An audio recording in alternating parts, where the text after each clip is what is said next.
नमस्कार, आपण बघत आहात सत्य टॉक न्यूज चॅनल. शोध सत्यतेचा. ते तर माझे वडीलच होते आणि तुमचा कुणाचा तरी भाऊ, कुणाचा तरी मामा किंवा कुणाचा तरी काका असतील, पण ते माझे एक वडील होते. मला प्रत्येक क्षणाला त्यांची आठवण येते. आज पूर्ण महाराष्ट्र हळहळतोय, ते दुःख व्यक्त करतोय. फक्त मी यामधून एकच विनंती करते की आपल्याला सर्वांना न्याय मिळाला पाहिजे आणि जी तुमची साथ आहे ती आम्हाला कायम स्वरूपी हवी आहे. फक्त न्याय मिळूच तर नाही तर पुढच्या आमच्या वाटचालीसाठी तुम्ही आम्हाला अशीच साथ द्या. ही स्फूर्ती आज घेण्यासाठी मी या सिंदखेड राजामध्ये उपस्थित आहे.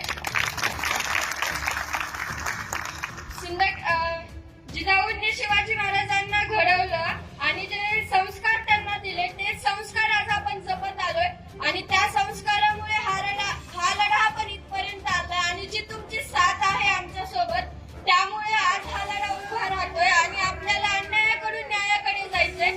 आणि जे आज माझ्या वडिलांसोबत घडलं ते तर तुम्हाला सगळ्यांनाच माहितीये आणि या घटनेच्या आधी ज्या घटना झाल्या त्यांना सगळ्यांना सुद्धा न्याय मिळाला पाहिजे. जे की हा लढा असा उचलून म्हणजे हा लढा लढू शकले नाहीयेत परिस्थितीमुळे, त्यांना सुद्धा न्याय मिळाला पाहिजे.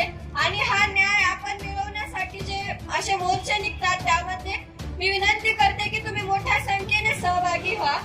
आणि ते तर माझे वडीलच होते आणि तुमचा कुणाचा तरी भाऊ, कुणाचा तरी मामा किंवा कुणाचा तरी काका असतील, पण ते माझे एक वडील होते. मला प्रत्येक क्षणाला त्यांची आठवण येते.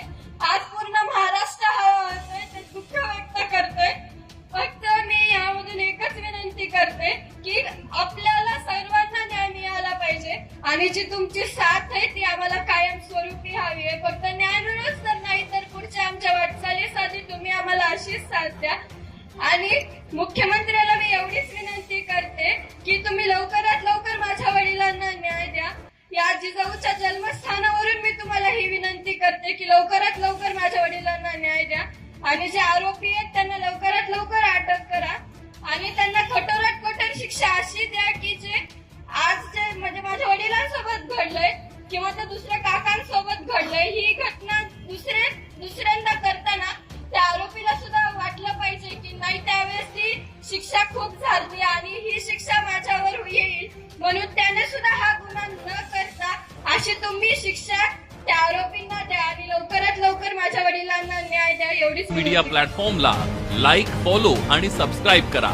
तसंच सर्व नोटिफिकेशनसाठी बेल आयकॉन प्रेस करायला विसरू नका.